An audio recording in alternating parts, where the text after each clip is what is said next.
Lucas, capítulo 2. Evangelio según Lucas, capítulo 2. Hoy solo estaremos hablando desde el versículo 8, pero quiero leer los versículos que anteceden los que en los que vamos a basar el sermón de esta mañana, solo para que sirva de contexto. Y permítanme leer Lucas capítulo 2, vamos a leer desde el versículo 1 como ya dije. Y aconteció en aquellos días que salió un edicto de César Augusto para que se hiciera un censo de todo el mundo habitado. Este fue el primer censo que se levantó cuando Cirenio era gobernador de Siria. Y todos se dirigían a inscribirse en el censo, cada uno a su ciudad. Y también José subió de Galilea, de la ciudad de Nazaret, a Judea, a la ciudad de David, que se llama Belén, por ser él de la casa de la familia de David, para inscribirse junto con María, desposada con él, la cual estaba encinta. Y sucedió que mientras estaban ellos allí, se cumplieron los días de su alumbramiento, y dio a luz a su hijo primogénito. Le envolvió en pañales y le acostó en un pesebre, porque no había lugar para ellos en el mesón. En la misma región habían pastores que estaban en el campo cuidando de sus rebaños durante las vigilias de la noche. Y un ángel del Señor se le presentó, y la gloria del Señor los rodeó de resplandor, y tuvieron gran temor. Mas el ángel le dijo: no temáis, porque aquí os traigo buenas nuevas de gran gozo, que serán para todo el pueblo. Porque os ha nacido hoy en la ciudad de David un Salvador, que es el Cristo, el Señor. Y esto os servirá de señal: hallaréis a un niño envuelto en pañales y acostado en un pesebre. Y de repente apareció con el ángel una gran multitud del ejército celestial, alabando a Dios y diciendo: gloria a Dios en las alturas, y en la tierra paz entre los hombres a quienes Dios se complace. Esto es un cuadro maravilloso, extraordinario. Todo este cuadro que tiene que ver con lo que es el nacimiento, con lo que es la Navidad, que es lo que es nacimiento. Me llama la atención, y solo voy a tocar esto para dejárselo ahí y seguir con la parte que tengo para esta mañana, que es la segunda parte, y es desde el versículo 8.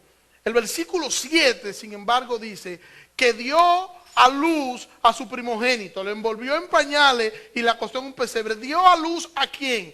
A su hijo primogénito. ¿El hijo primogénito de quién? De María. Los escritores de los sinópticos, al igual que Juan el evangelista, nos hablan y nos hacen el énfasis de que Jesús fue el primogénito de María, nos está indicando algo muy simple y algo muy lógico, y es que si ella tuvo un primogénito es porque hay otros más que siguen a Jesús. O sea, lo que quiero decir con eso es que María tuvo otros hijos, Jesús tuvo otros hermanos, hijos de María e hijos también de José. Pero aquí la noticia extraordinaria, la noticia aquí extravagante es que ha nacido el Mesías. Y esta es una buena imagen para que cada uno de nosotros afrontemos el reto que inicia este nuevo año, que inicia el miércoles 1 del 2020. Iniciamos un nuevo año, y la mejor imagen que nosotros tenemos, o la mejor imagen que nosotros podemos tener para poder colocarla en nuestra memoria, es el nacimiento del Hijo de Dios. Es el cuadro extraordinario de lo que ha sucedido en un establo y que ha cambiado y que le ha dado un giro a todo lo que es la creación de Dios. Toda la creación giraría en torno a Cristo. Toda la creación iba a girar en torno a la cruz. Y este es el inicio de la redención. Porque el Hijo de Dios está aquí naciendo en un pesebre para salvar aquello que Dios le había entregado en la eternidad pasada. Lo puedo decir de otra manera. En el parqueo de los animales, allí nació Dios. Isaías capítulo 6, 61, versículo 1, clama allí Isaías: el Espíritu del Señor está sobre mí, porque me ha ungido Jehová, me ha enviado para anunciar buenas nuevas a los pobres, para vendar a los quebrantados de corazón, para proclamar libertad a los cautivos y a los prisioneros apertura a la cárcel.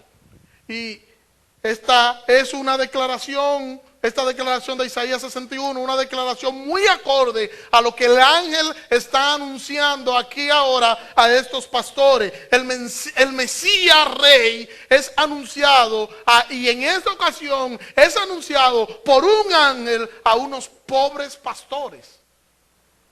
Y ya Isaías nos había dicho que el evangelio iba a ser proclamado entre los pobres, y ahora vemos cómo el anuncio es dado, la primicia del nacimiento de Jesús es dada a unos pobres pastores.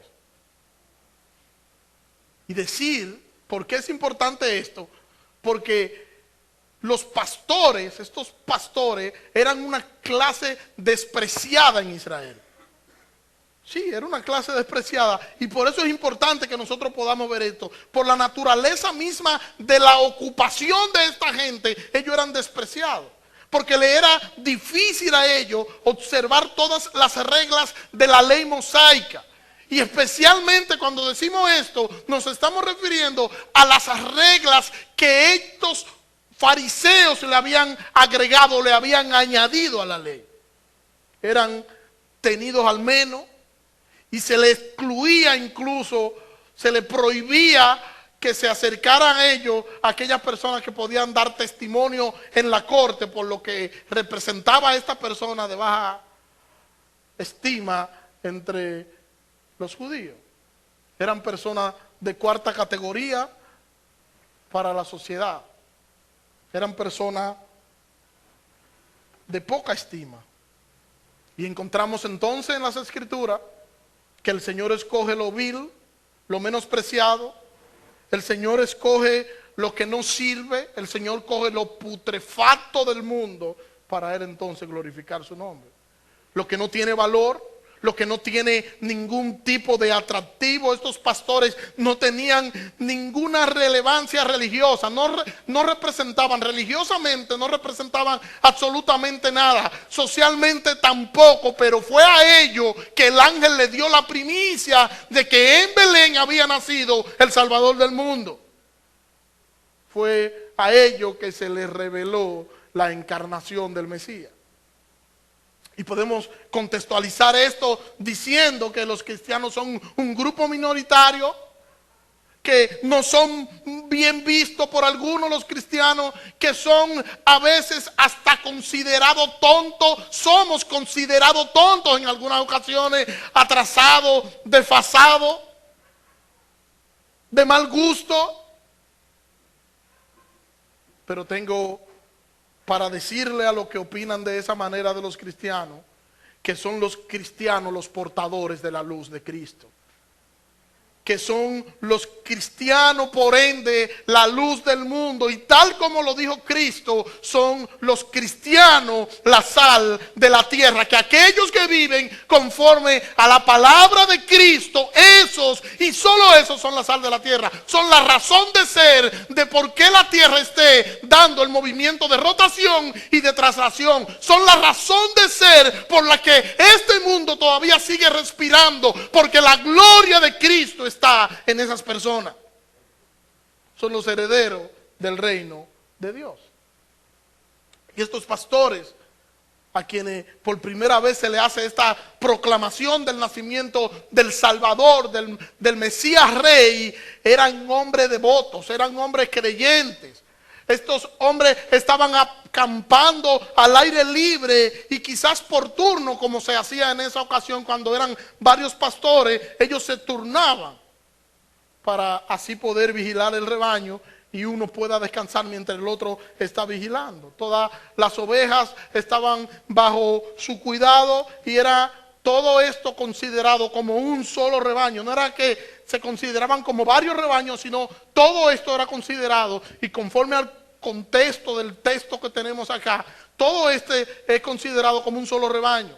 Y durante el día a estas ovejas se solían llevar a pastar, a poder pastar en lugares adecuados, y en la noche, cuando era necesario, entonces eran llevadas a refugios rústicos o entendamos como corrales o rediles, para protegerlo de la inclemencia del tiempo, para proteger a estas ovejas de las bestias salvajes y para proteger a estas ovejas de ladrones.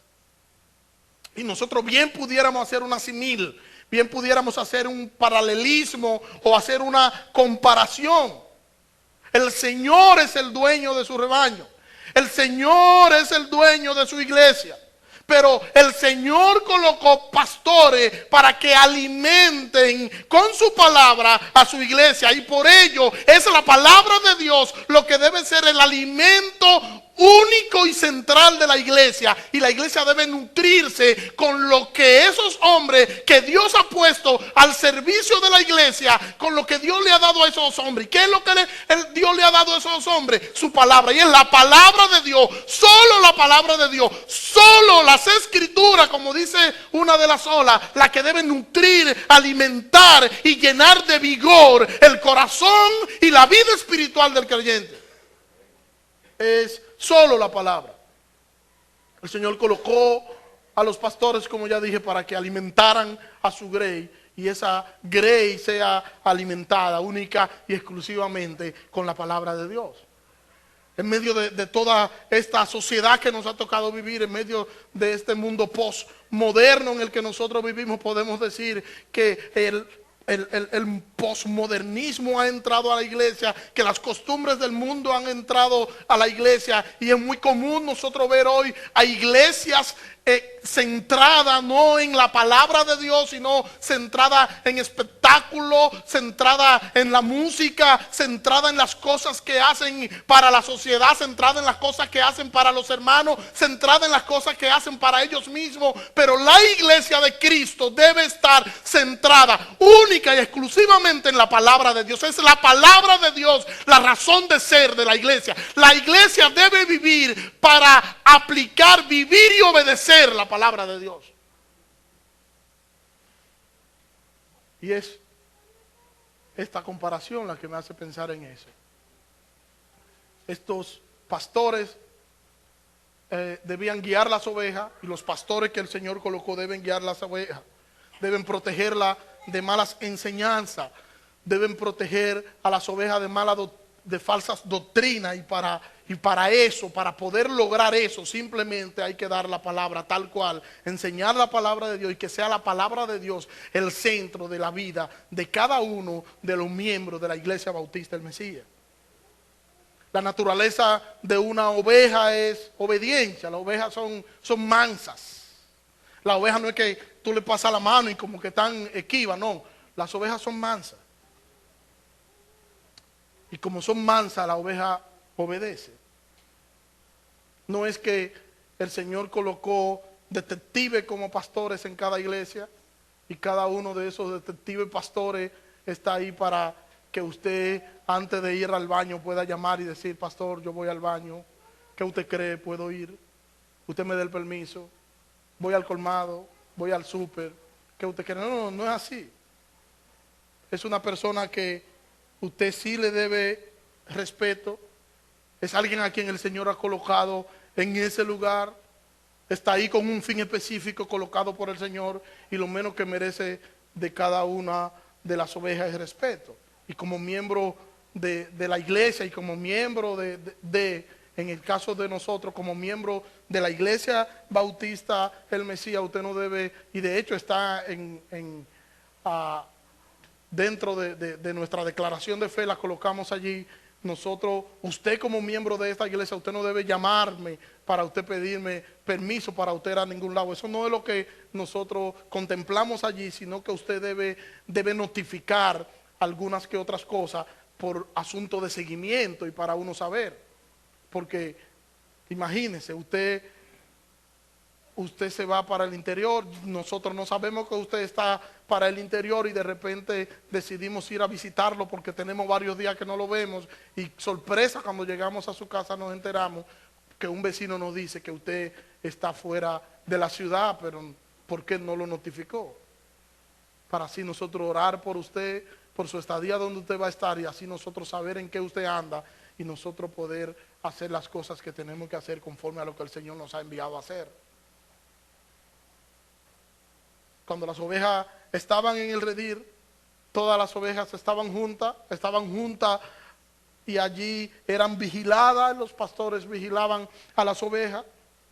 Los que querían dormir se podían ir a una choza que regularmente hacían una choza a cierta distancia, una choza, una enramada que se hacía a cierta distancia y la finalidad de esta enramada a cierta distancia, que no esté muy distante, era porque si llegaban algunos ladrones, el pastor que le tocaba vigilar, entonces llamaba a los demás y los demás regresaban rápido.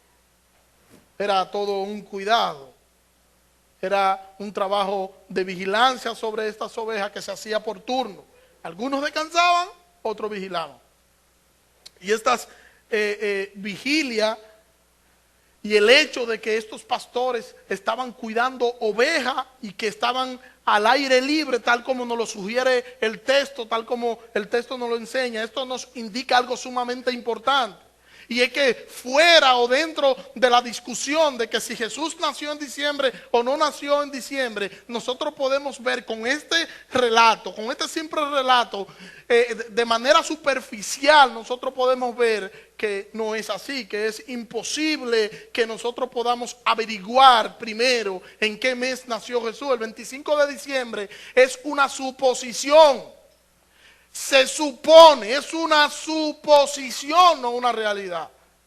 Era imposible por las condiciones del tiempo que Jesús naciera en el mes de diciembre. Ahora bien, el mundo escoge un día para celebrar. Aunque ya hemos dicho que es un día y que esto es algo cultural, ya lo hemos dicho, pero el mundo recuerda el nacimiento de nuestro Señor y de nuestro Salvador y nosotros debemos celebrar eso, pero nosotros debemos celebrarlo de la forma correcta que nos enseñe la Biblia la forma en la que nosotros debemos celebrar, pastor. Pero si ya usted dijo que el nacimiento, que esa celebración no está en la Biblia, sino que es algo cultural, ¿cómo podemos encontrarlo en la Biblia? Simple, viendo qué fue lo que aconteció en torno a lo que es la Navidad o el nacimiento de Jesús y hacer eso que pasó en ese momento y exaltar el nombre de Cristo y proclamar el Evangelio y decir a cuatro vientos que Jesucristo es el Señor de nuestras vidas y de nuestras familias. Nosotros debemos celebrar esto. Sí, no podemos darle la espalda a esta celebración porque se trata de nuestro Señor, pero sí debemos hacer ajustes para que no caigamos en lo que el mundo hace con lo que es la celebración de la Navidad, para que no caigamos en el error del mundo a la hora de celebrar el nacimiento de Jesús. Recordar el nacimiento de nuestro Salvador debe llevarnos a nosotros a reconocer y a recordar su misión. ¿A qué vino Jesús a este mundo? A dar su vida en rescate por mucho. Vino a salvar y vino a buscar lo que se había perdido. Y eso debe llenar todos los espacios de nuestra memoria. No solo es compartir, no comparta todo lo que usted quiera con quien usted quiera, amigo, familiar, vecino, no importa, eso está bien, pero siempre tenga presente el verdadero significado de la Navidad. Cristo vino a nacer para dar vida eterna a aquellos que habían de creer en Él, aquellos corazones que habían donde Él había de nacer, donde Él iba a nacer, en esos corazones y a esas personas que el Padre le entregó en la eternidad pasada, a esos, allí y a ellos le daría vida eterna. No es que Él sigue naciendo cada año. No, no es eso. de que Él nació en nosotros. Y Él nació en nosotros y hoy nosotros tenemos amor, tenemos paz, tenemos su gracia, tenemos su perdón. Y todo aquel corazón donde nace Jesús es un corazón libre de la condenación eterna. Y es bueno que en el inicio de este nuevo año nosotros recordemos todo esto. Que nosotros deberíamos comprometernos por procurar agradar siempre a nuestro Señor. Ese debe ser un compromiso que nosotros debemos hacer cada año. Y un compromiso que debemos hacerlo no por hacerlo. No es algo que debemos decir o escribir y simplemente tenerlo ahí. No, que nosotros debemos poner todo nuestro esfuerzo y todo lo que esté a nuestro alcance para nosotros poder honrar y glorificar a nuestro Señor. Hacer y decir todo lo que le agrada a nuestro Señor. Someternos a su voluntad escrita y de nosotros alumbrar a este mundo oscuro con la luz de Cristo que brilla en nosotros. Es posible que para este próximo año nosotros tengamos que enfrentar muchas cosas que quizás no enfrentamos en este año, que quizás superen la que enfrentamos en el 2019. Es posible que tengamos retos superiores, es posible que usted tenga retos superiores, que tenga crisis superiores, que tenga cosas dolorosas que enfrentar durante este año. Y eso nos debe llevar a recordar todo esto, porque nuestras vidas tienen sentido única y exclusivamente cuando están centradas en Cristo y en su gloria. Cuando nosotros nos acercamos confiadamente, creyendo que todo nosotros lo podemos en Cristo, porque Cristo nos fortalece. Cristo debe ser el centro de cada creyente. Cristo debe ser el centro de esta iglesia durante todo el 2020. Y recordar que si aún nosotros estamos en pie, es solo por su gracia. Que si no estamos derrotados es porque Él ya dijo que nosotros somos más que vencedores por medio de aquel que nos amó. Y que nada ni nadie nos podrá arrebatar de su mano. Ni lo alto, ni lo profundo, ni ninguna otra cosa creada, dice el apóstol Pablo en Romanos capítulo 8, nos podrá separar del amor de Dios que es en Cristo Jesús, Señor nuestro. El Señor es suficiente para nosotros, hermano. El Señor es todo suficiente para nosotros. Centremos nuestras vidas entonces en Cristo durante todo este nuevo año 2020. Que Cristo sea el centro de mi familia, que Cristo sea el centro de mis hijos, que Cristo sea el centro dentro de mi área laboral, dentro de mis estudios, que Cristo sea el centro de todo, absolutamente de todo. A la larga nosotros estamos llamados para eso. El versículo 9 de nuestro texto de Lucas dice: y un ángel del Señor se presentó entre ellos, y la gloria del Señor los rodeó de resplandor, y temieron con gran temor. Un ángel del Señor se le presentó. Y yo creo que era fácil poder identificar y poder saber que era un ángel que estaba hablando con ellos. Para ellos era fácil. Porque un mensajero del Señor tenía que ser un ser santo, alguien brillante. Y tomando en cuenta lo que pasó en Sodoma y Gomorra cuando se presentaron los ángeles, podemos decir que también eran hermosos, que eran bellos. Miren la muestra aquí, así más o menos como yo. No se vayan tan lejos. Tomando en cuenta lo que pasó en Sodoma. Si Héctor estuviera hablando, dijera que, porque Héctor dice que él es el lindo, pero bueno, yo no estoy de acuerdo con eso. Estos hombres estaban aterrorizados. Cuando estos hombres ven esto que está sucediendo allí, están aterrorizados. Recordemos que eran hombres devotos, eran hombres creyentes. Sin embargo, eran hombres pecadores. Y lo que ahora ellos están experimentando, al parecer, le estaba despertando, le estaba recordando su condición pecaminosa. Le sobrevino de manera inesperada la gloria de Dios. La gloria de Dios estaba en ese lugar. Y ahora ellos eran testigos de ese poder majestuoso de Dios. Y ese poder en vez de hacerlos sentir arrogantes y fuertes, lo hizo sentir miserable y débiles. Oiga bien, en vez de ellos sentirse arrogantes, en vez de ellos sentirse fuertes y decir, pero qué. No. El poder majestuoso de Dios lo hizo sentir miserable y los hizo sentir débiles. Y eso me lleva a mí a entender que todo aquel que está en la presencia del Señor, esa presencia del Señor lo lleva a contemplar su bajeza. Y esta persona termina humillado ante la majestuosidad de un Dios todopoderoso. ¿Recuerdan a Isaías?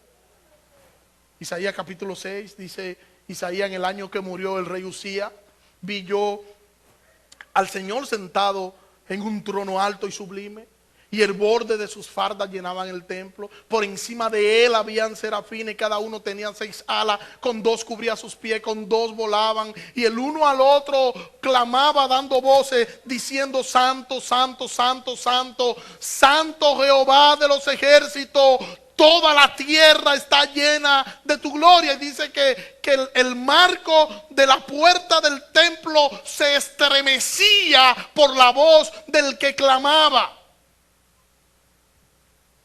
Y toda la casa se llenó de humo, todo el templo se llenó de humo por la gloria de aquello que estaba viendo Isaías. Isaías vio la gloria del Señor. ¿Y qué pasó? Isaías se acercó y le dijo: dime a ver, pana, ¿cómo tú estás? Qué bueno que yo estoy aquí. Ay, qué chulo. Y mira, eso es bueno que tú estés aquí. Yo me imagino, porque es que yo soy especial para ti, por eso tú estás aquí mostrándome toda esta gloria tuya. No fue así. Isaías dijo: Dios me va a matar, no soy apto para estar en la presencia del Señor. Esa fue la respuesta de Isaías. Mire cómo dice el versículo 5, dice: entonces dije, Isaías está narrando lo que está sucediendo, y en el versículo 5 dice: entonces dije, ay de mí, pues soy muerto, porque siendo un hombre de labios impuros y habitando en medio de un pueblo que tiene labios impuros, mis ojos han visto al Rey, a Jehová de los ejércitos. Soy muerto. Y ojo aquí, porque el hecho de él decir que tiene labios impuros es porque también tenía un corazón impuro. Si su corazón no era puro, sus labios tampoco. Su pecado es lo primero que lo lleva a ver la gloria de Dios. Él vio la gloria de Dios, y esa gloria de Dios, lo primero que él pudo ver fue su propio pecado. Contempló entonces allí su bajeza, y al contemplar esa majestuosidad y esa gloria de Dios, literalmente Isaías estaba aterrado con lo que Isaías estaba viendo. Isaías empezó entonces a temer por su vida.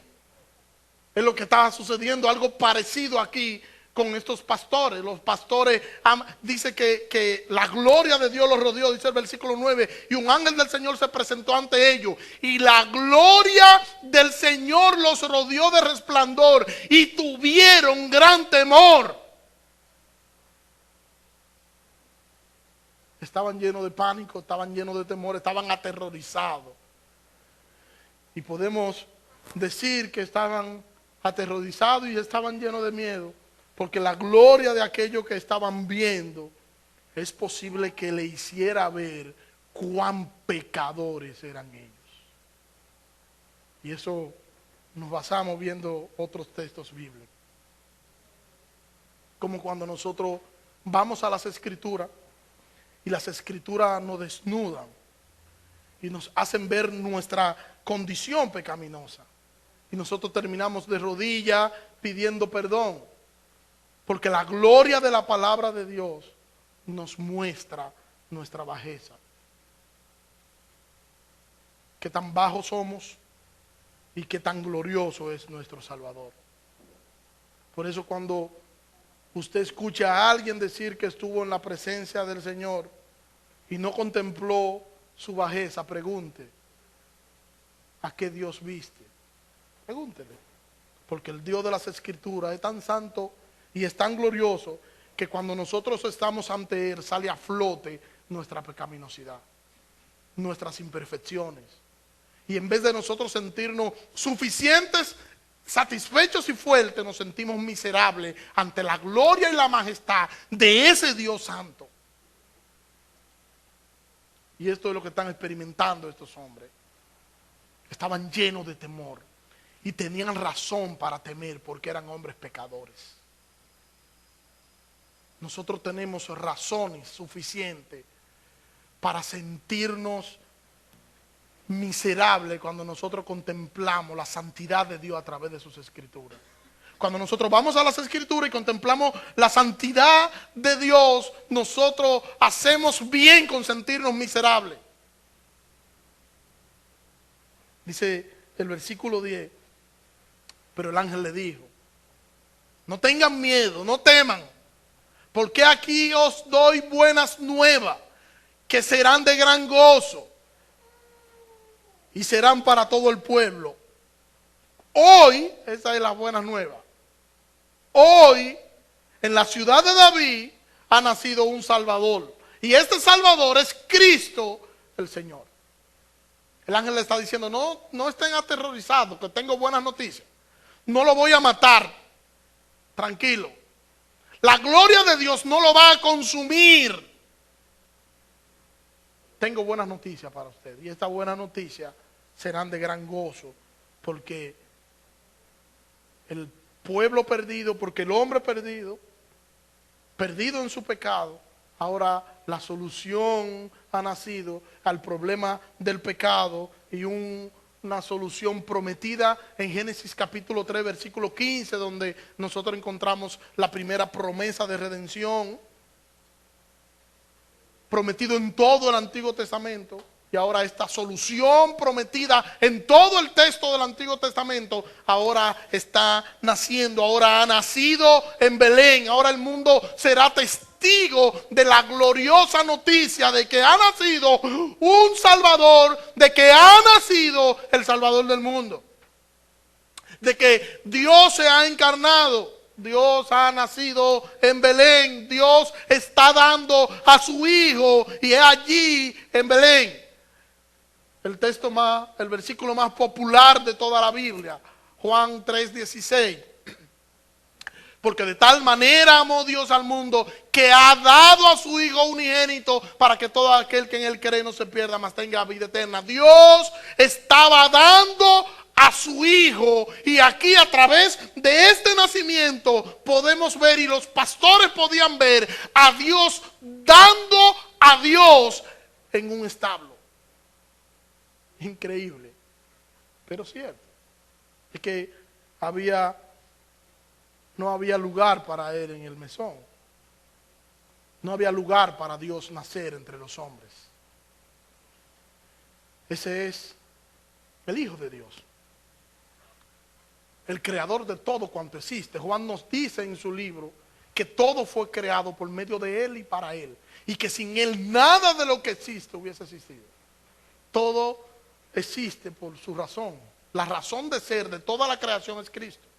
Vino a su mundo y su mundo lo maltrató. Había sido prometido y ahora esa promesa se está cumpliendo. Ha nacido el Salvador. Y no podemos perder de vista que ha nacido nuestro Salvador y que nuestro Salvador vive dentro de nosotros. Ni andamos solos, ni actuamos solos, ni estamos de espalda a él. Nuestro Señor vive dentro de nosotros, porque nuestro Salvador nos prometió estar en nosotros. Nosotros somos el templo de él. Ahora el templo donde Dios habita fue cambiado ahora en lo que es el periodo de la gracia, y ahora no son las cuatro paredes, no es allí, no es en el tabernáculo donde Dios habita, no es allí en el lugar santísimo literal donde Dios habita. No es allí. Ahora Dios habita en nosotros, y nosotros somos el templo de Dios. Nuestro Salvador está en nosotros, y esto es motivo de gran gozo, saber que nosotros somos salvos, saber que su gracia nos alcanzó, y esa imagen debe siempre estar en nuestra cabeza. Nosotros somos templo del Dios vivo, Y como nosotros somos templo del Dios vivo, nuestro templo debe honrar a nuestro Señor. Y todo lo que se hace en ese templo que es de Dios debe honrar a Dios. Debemos nosotros honrar a Dios con nuestros cuerpos. Versículo 11. Que hoy, en la ciudad de David, os ha nacido un Salvador, que es Cristo el Señor.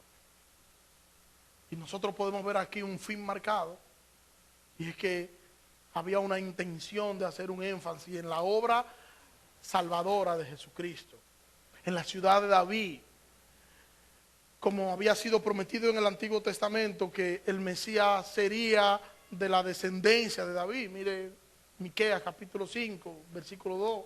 Pero tú, oh Belén Efrata, aunque eres pequeña entre las familias de Judá, de ti me saldrá el que será el gobernador de Israel, cuyo origen es antiguo desde los días de la eternidad. ¿Dónde iban a ser? En Belén. Este es el único lugar, podemos decirlo, que es el único lugar en los evangelios sinópticos, o sea, Mateo, Marcos y Lucas, es el único lugar aquí en Lucas capítulo 2, el único lugar donde se llama a Jesús el Salvador. Lo llama el Salvador Juan el evangelista, pero no los evangelios sinópticos. Es el único lugar. Y dice un autor, cito, este Salvador aquí es presentado como el Cristo, esto es el Mesías o el ungido. Él es el ungido por el Espíritu Santo para ser el gran profeta, el compasivo sumo sacerdote y eterno Rey de reyes y Señor de señores. El único lugar, y es dado en el contexto de unos pastores que estaban cuidando su rebaño, unos pastores que no eran bien vistos dentro de la sociedad ni dentro de los religiosos, y a ellos, y en el contexto, y en ese contexto, nosotros encontramos en los evangelios sinópticos que se le dice que iba a nacer un Salvador. Versículo 12. Y esto os servirá de señal. Hallaréis al niño envuelto en pañales y acostado en un pesebre. ¿Qué es un pesebre?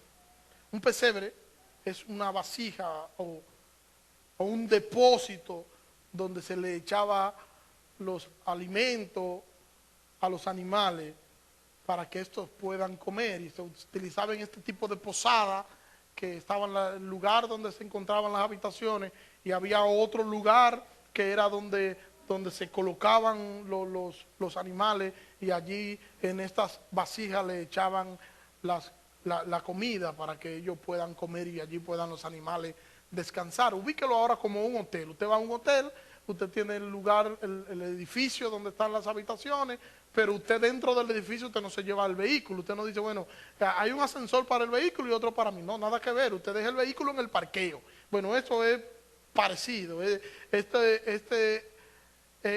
era como el parqueo de los animales.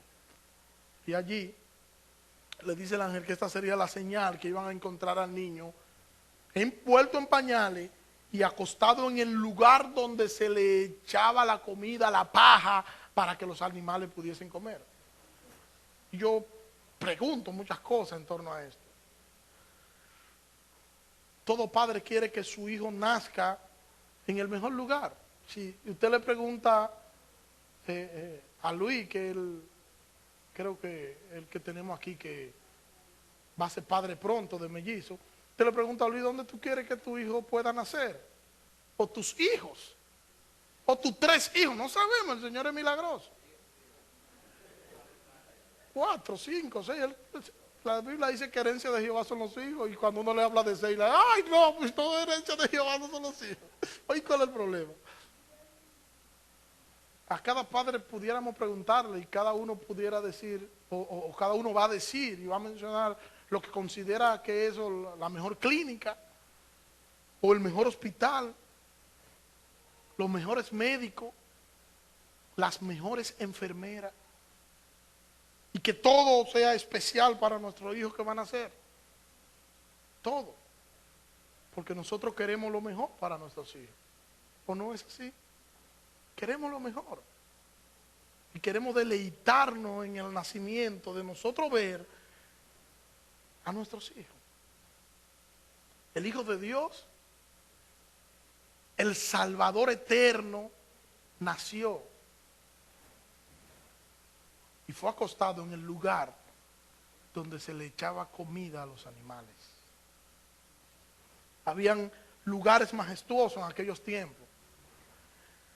Lugares majestuosos propios para un rey, donde podía nacer un rey.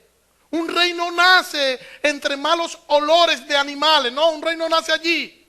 Su cuna no es un pesebre tampoco, pero nuestro rey, rey de reyes, señor de señores, nuestro Salvador, nació en un pesebre. Hermano, desde su nacimiento nos enseñó el camino a la humildad. ¿Quién es el dueño de todo? Él es el dueño de todo. Todo cuanto existe fue creado por Él. Sin embargo, viene a salvar a su pueblo y viene como un pobre mortal, siendo Él el más rico y más poderoso de todo el universo. Versículo 13. De repente apareció con él una gran multitud de las huestes celestiales que alababan a Dios y decían: aún no se termina el espanto de estos pastores, aún no se termina el asombro de estos pastores. Sin embargo, todavía no terminaba el cuadro que Dios tenía para estos pastores. Ahora le tocaba escuchar la sinfónica celestial. Ahora le tocaba escuchar las voces celestiales en adoración al niño Dios que estaban haciendo. Mire cómo lo dice el pastor John MacArthur, cito: qué consideración de parte de Dios. Ordenó las cosas de modo que el orden no fuese el inverso. Primero el ejército y luego el ángel solo. No fue sino hasta que los pastores estuvieron algo acostumbrados al resplandor celestial que los rodeó y que hubiesen recibido del ángel solitario un mensaje de aliento y gozo, que descendió entonces todo el ejército de ángeles a cantar y adorar porque Dios había nacido. Versículo 14. Gloria a Dios en las alturas y en la tierra paz entre los hombres de buena voluntad. Como dice la Biblia de las Américas, que fue donde leí, a los hombres que Dios se complace. Y esto es algo glorioso. Lo que nosotros vemos que está sucediendo en torno a todo esto aquí. Nos ha nacido el Salvador. Ha nacido el Salvador. Y los ángeles están festejando. Los ángeles están adorando su nombre con esta canción. Una canción por el nacimiento de Dios. Gloria a Dios en las alturas. Y en la tierra paz a los hombres de buena voluntad. Dígame usted si este no es un cuadro glorioso. Ahora dígame usted si esto se parece a lo que se celebra hoy de la Navidad.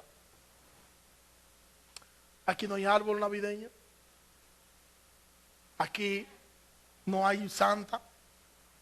Aquí todo es un recitar de adoración, un recitar de alabanza al niño Dios que estaba naciendo. Un niño que había nacido en un establo. Pero ese niño que había nacido allí, que fue acostado en un pesebre, la sinfónica del cielo bajó a rendir adoración y homenaje a este niño. Es el nacimiento, la mejor representación de lo que es la Navidad. Si nosotros vamos a pensar en algo que pueda simbolizar lo que es la verdadera Navidad, nosotros tenemos que pensar en un nacimiento. Es el nacimiento lo que nos debe llevar a nosotros a ver y a enseñar lo que es la verdadera Navidad, porque la Navidad es el nacimiento del Hijo de Dios, es el nacimiento del Salvador eterno, es el nacimiento de mi Cristo, es el nacimiento de mi Señor, es el nacimiento del Mesías.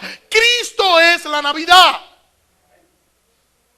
Por ello, la mejor figura, la mejor representación siempre será un nacimiento. Cristo nació para salvar a su pueblo de sus pecados. Él no nació simplemente para nacer, para que los pueblos lo recordaran cada año, y que nació sí, pero Él nació para poder luego nacer en nuestros corazones. Nació en nosotros, nosotros podemos decir que le amamos, que Él es nuestro Dios, que Él es nuestro Señor, que Él es nuestro Salvador, que Él es nuestro todo, que nuestra vida está fundada y cimentada en su gracia, que Cristo es nuestra razón de ser como iglesia, como persona, como creyente. Cristo es nuestro todo, Cristo y solo Cristo. Porque un día nació en nuestros corazones. Y todo aquel que deja que Cristo pueda nacer en él, y solo hallará salvación y vida eterna. ¿Tú quieres salvación? ¿Quieres vida eterna? Bueno, para eso Cristo debe nacer. Pero no en el mes de diciembre, las festividades que se hacen. No, Cristo debe nacer en tu corazón y tú debes entregar a Cristo tu vida y tú debes rendir a Cristo tu vida para que Cristo sea Señor de tu vida. Que el Señor nos ayude a que este próximo año nosotros siempre podamos tener pendiente que nosotros somos dependientes, que nosotros no nos gobernamos, que nosotros no nos pertenecemos, y que donde quiera que nosotros estemos, nosotros debemos estar en plena disposición de nosotros agrandar el nombre de nuestro Salvador con nuestras acciones y con nuestros hechos. Que el centro de todo cuanto nosotros podamos hacer sea Cristo, y que en este año nuevo, este año 2020, nuestra iglesia, la Iglesia Bautista El Mesías, pueda seguir siendo portadora de la palabra inerrante de nuestro eterno Señor y Salvador Jesucristo. Que sea las Escrituras el centro de nuestra iglesia, que nosotros vivamos conforme a lo que la Escritura enseña, y que nosotros podamos ser una iglesia centrada en la Biblia, una iglesia bíblica, que ese sea nuestro anhelo y que esa sea nuestra pasión, que estemos empapados de la palabra de Dios. Y que así podamos hacer, que así podamos enseñar y que así podamos vivir con la Biblia como nuestra regla de fe y de conducta. Señor, gracias. Gracias, Señor, porque tú nos permites recordar el nacimiento glorioso de nuestro Salvador. Y recordarlo, Señor, al igual que como se le presentó el ángel a aquellos pastores, como vio Isaías aquella visión majestuosa de tu gloria. Igual a nosotros recordar el nacimiento de Jesús nos hace ver nuestra condición pecaminosa, porque nos recuerda que vino a morir por nuestros pecados. Ayúdanos, Señor, a honrar a Cristo. Ayúdanos, Señor, a vivir conforme a tu voluntad. Y ayúdanos, Señor, a nosotros poder ser portadores del Evangelio de salvación.